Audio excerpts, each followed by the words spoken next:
goes.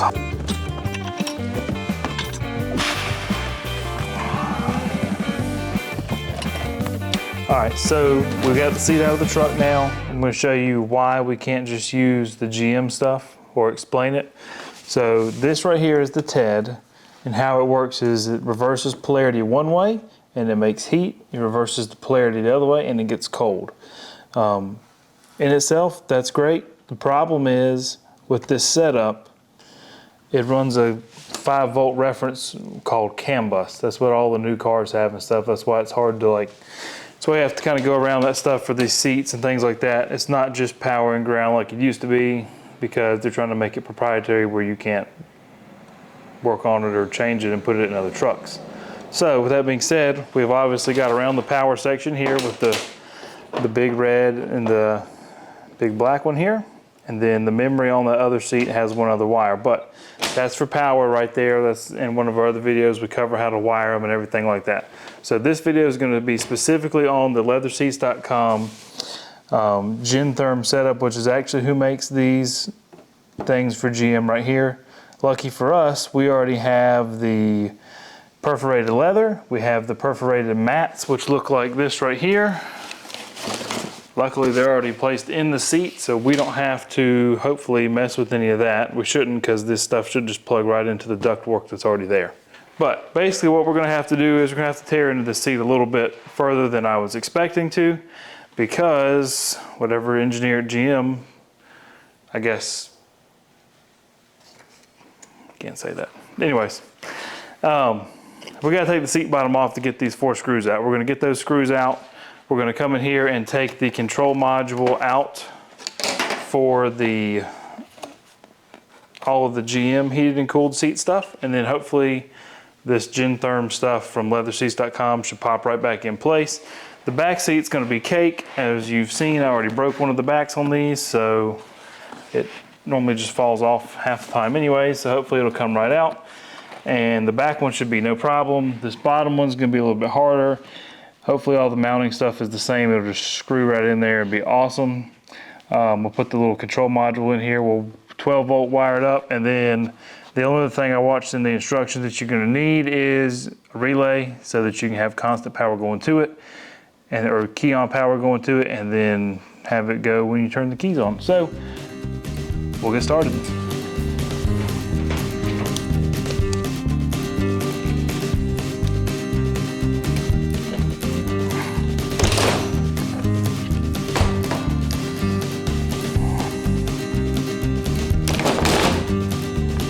Pop the other one back in.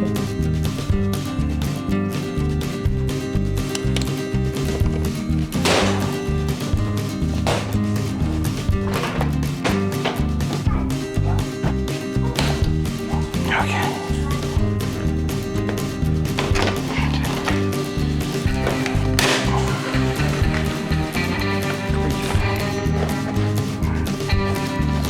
Let's start with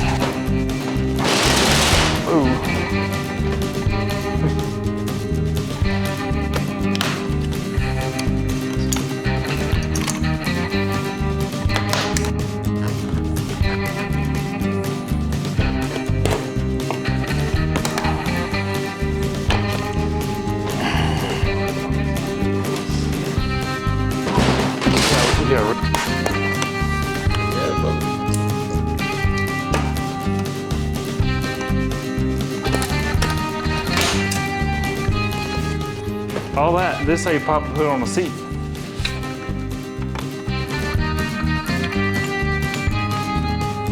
All right, folks, this right here is years of experience. I'm doing the hard part first so that I can do the one in the back in like 5 minutes, and then I won't be burned out and mad.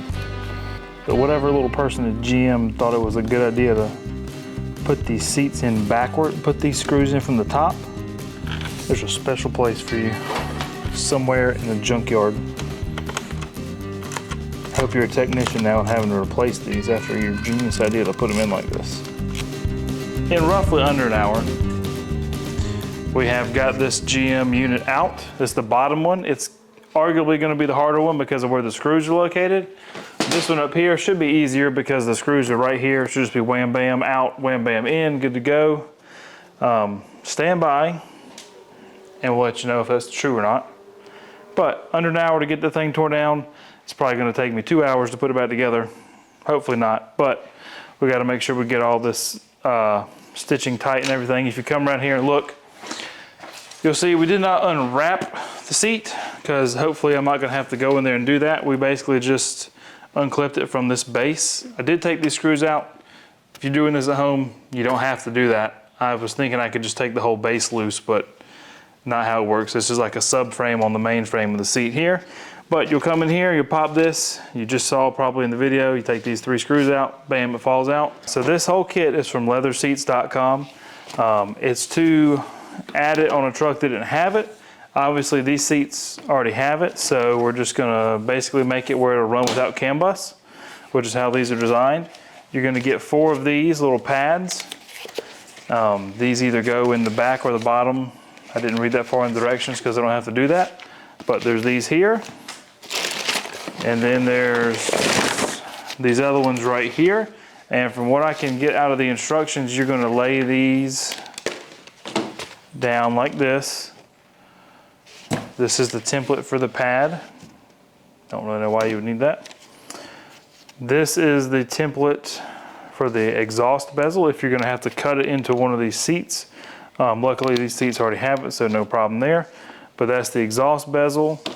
They send you this right here, which is where the TED goes into the bottom of the seat and into this, so you'll have that. And then the part I was worried about they had, which was the template for the switches, like you saw in our last video where we put it in the dash. So it comes with all your nice little laser cut cardboard templates, which is super nice. Then you have this sort of stuff right here. So this is the TED, this part of the TED. This is part of the TED, and I'm gonna make sure all that stuff goes together. It does come with these little exhaust vents and everything for seats that didn't come with this stuff that are in original trucks. So if you have a GM or any truck that doesn't have this already, you can go in and buy this kit and add it to your seats. You would need to change the leather to the perforated style so that the air can blow through it. But that's your problem, not mine.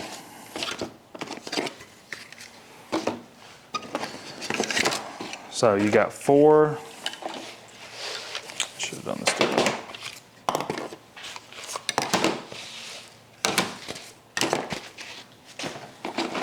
This is all your little exhaust ducting and stuff. We'll see if we need that in a second. Hopefully not. So you have 2 TEDs a seat. They're gonna look like this right here. That's the back, that's the top. Same exact deal over here. This is, sorry, these are the blowers. This is the TED assembly, and it's even got part numbers, and it's labeled right here, cushion left hand, so that would be for the driver's seat. So we're gonna put this one back. Not gonna use it on this seat. Okay, it doesn't matter, they're all universal, they all say left hand. I was wrong. They do send you the relays so you can wire it up and keep it from burning your truck to the ground, which is a plus. And then right here, this is your universal Gentherm controller. So how the seats work from the factory is there's one of these on the driver's side seat, and it just piggybacks and goes over to this seat here. Well, being that this is universal setup, you don't have to do it that way. So you have a control unit for each side. So that's the control unit for one side there. You got your other one right here in the nice little pink packaging.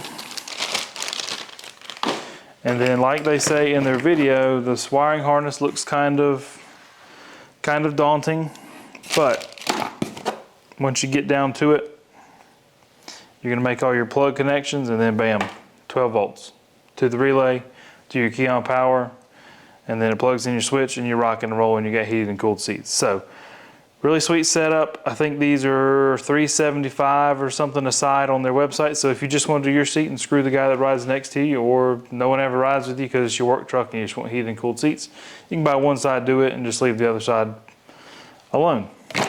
Obviously, this is my everyday truck, so I want them to be right and everybody get heated and cooled seats. So that's what comes in this kit from leatherseats.com. They do really good work on seats as well. They did the seats in my Blazer over there. Custom did the stitching in them and everything for me in the headrest. So reach out to them and they'll send you a ton of samples. I probably have a bag of samples when I was doing those seats. They're super helpful. They're always real quick to reply. And I always enjoy doing business with them. So we'll get back on this and show you what it looks like when we're done.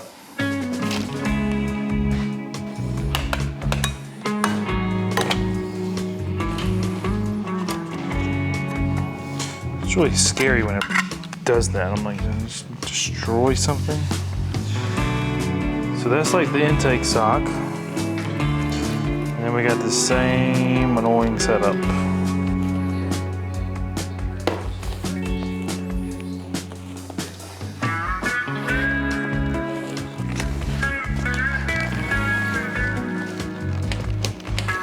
All right, let's see what we...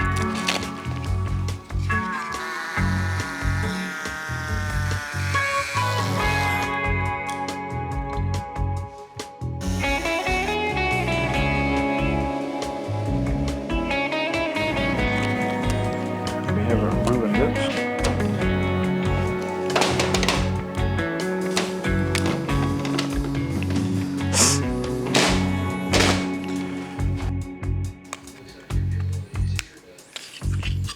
All right, so we've come into a little problem with these seats because they're already high country seats. This pad is molded to the seat and fits a lot nicer than the universal pad that comes for seats that don't already have this built into it.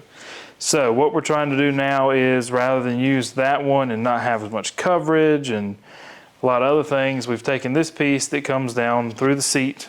It comes down through the seat right here. You can see it, this little bag piece pushes down through here. And was glued to this piece. I unglued it because I was afraid to cut it in the seat.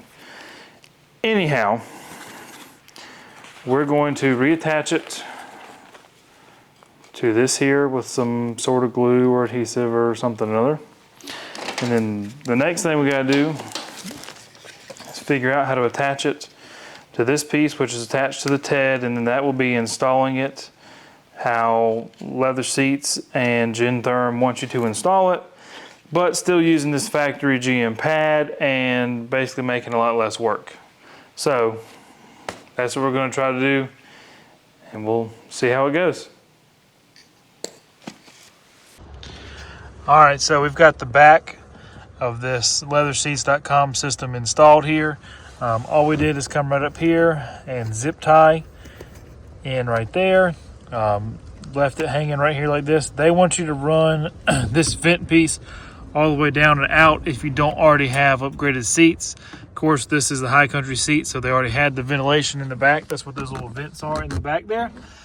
So we dumped it out right here, which is exactly where the vents are. Plugged it in, of course, made sure we had plenty of wire so we could fold and lay the seat back. You hit the switch up there on the dash. Whole thing comes on. Works great. You do need to do independent fuses for each one of these. I have right now have it wired up to a single 15 amp and it trips when you turn both of them on. So I'm just going to add another panel in the console, under the console there for that, and put them on their own circuit, 15 amps a piece, and they'll be good to go and run plenty good. Let me show you what that looks like. All right, so of course you can see right there we have our heated and cooled switches that come in the leatherseats.com kit. Right here in the console I already had a fuse block for all the wiring for the seats. Of course you can see the relays that come with the kit. I was one set short. Actually I'm not. Okay, so anyways, I got to just add another circuit for these lights, so I'm just going to move them right over here and take this one up right here, so we'll have a full block. We got plenty of space down here, so if we ever needed to run off of these wires here and put another panel in, we totally could. Would be no problem there. I went ahead and used pretty heavy wire. I think it's 8 gauge from the battery straight to this block. So, you know, we can always branch off and add another fuse block for little stuff like, you know, we have the cigarette lighters and everything in here. And then of course it's key on power, so you don't have to worry about draining the battery, because the seats don't have any memory because that's disconnected. so they don't draw any power. And then of course the seat heaters themselves are on key on power, so they don't, the little modules and stuff don't stay on unless the key's on. So that's how you want to wire it. They send some really good instructions on how to do it. It's a basic 4-way Bosch style relay like you're used to. I put them here under the console. They just take this little false floor out, bam, you got what you need to. Put the thing back on, put the little mat back in there. Nobody knows any different. But overall, love these things. They work really, really good. If you're trying to do high country seats in a square body or any old car, and you want to make the heated and cooled seats work, just reach out and grab this kit. I think it cost around, I think it's $350 a side, so that's what, $700. Definitely worth it. Made everything work super seamlessly instead of having to deal with all that CAN bus stuff. But let us know in the comments if you have any questions. High country seats in a square body with the leatherseats.com heated and cooled setup right here. All right, so we're going to go over this setup right here. Just ignore the leaky master cylinder. Can replace that later. We have our switches right here. Of course, that's the heated and cooled switch for the left and the heated and cooled switch for the right on this setup. Anyone that builds custom USB mounts, hit me up. I need to get 2 of them built. So how it's going to work is we're going to crank the truck up. We're going to run it for 10 minutes on heat. We're going to take a heat gun right here and shoot the bottom of the seat. We'll go ahead and give you your base right now. I just drove it over here, so it's 84 degrees. That's just for me sitting in the seat. So I'm going to go ahead and crank the truck up. We'll let it sit here and idle with the seats running for 10 minutes. We'll see how hot it is, and then we'll repeat the process for the cold. All right, truck's been on for 10 minutes. Let's check it out. We're just going to kind of see. I'll check it a second ago. It's 103. Just kind of spin around 106 to 106. So you can see working great. Of course, it's doing the back as well.